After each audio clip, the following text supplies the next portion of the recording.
చంద్రకళ శిల్పునగర్ నుంచి. మా శిల్పునగర్ ఇట్లా బాదరపట్ట రోడ్డుకు వాకింగ్ రోజు పోతా నేను. ఈ రోజు కూడా పోయినా, అది బ్రిడ్జి నుంచి ఇతలకు వచ్చేదాన్ని. నేను రాలే, ఇంకా జర లోపలికి పోయినా. లోపలికి ఇట్లా జంగం రోడ్డుకు జరంత దూరం పోయినా. దూరం పోయినా నా వెనకాల వాడు వచ్చిండు, నోరు మూసిండు. నోరు మూస్తే లంజోడుక నాకు నోరు మూస్తలేదు ఏందని నేను వెనక తిరుగుతానే కింద పడేసిండు. నాది పుస్తల తాడు గుంజుకొని వెనకాల ఉరికొచ్చిండు.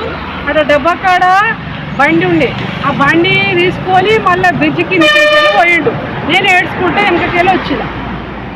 ఎంత బంగారం ఉంది? 4 తులాలు. 4 తులాలు. 2 వరుసల పుస్తల తాడు.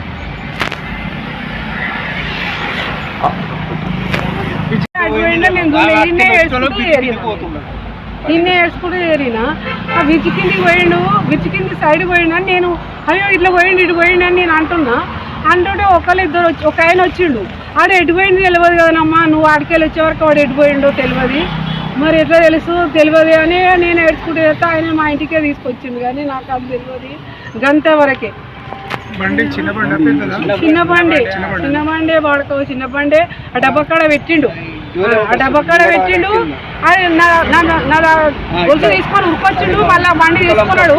మళ్ళీ బ్రిడ్జి కిందికి పోయిండు. బ్రిడ్జి కిందికి పోయిండు. కేసు పెట్టిరా? పోలీస్ కేసు పెట్టిండు. ఏమంటారు పోలీసులు? ఏమన్నారు? వాళ్ళు ఎంకలాడుతున్నారు. ఇవి వేసే దాని మీద ఒకటి ఉయ్యాల లెక్క ఉన్నది, దానికి బట్ట కట్టి ఉన్నది, దాని మీద ఉన్నది. వాడు ఆడ పెట్టిండు. మళ్ళీ నా వెనక ఉరికొచ్చింది, నేను చూడలేదు. దగ్గరకు వచ్చి మూతి మూసేదాకా నాకు తెలియదు.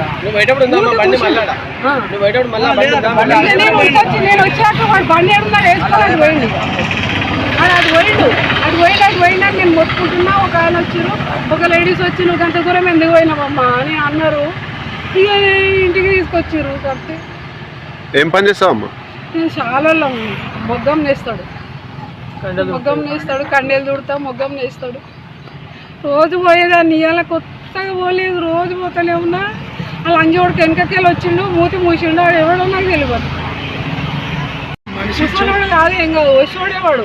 వాడు బలంగానే ఉన్నాడు, మంచిగానే ఉన్నాడు.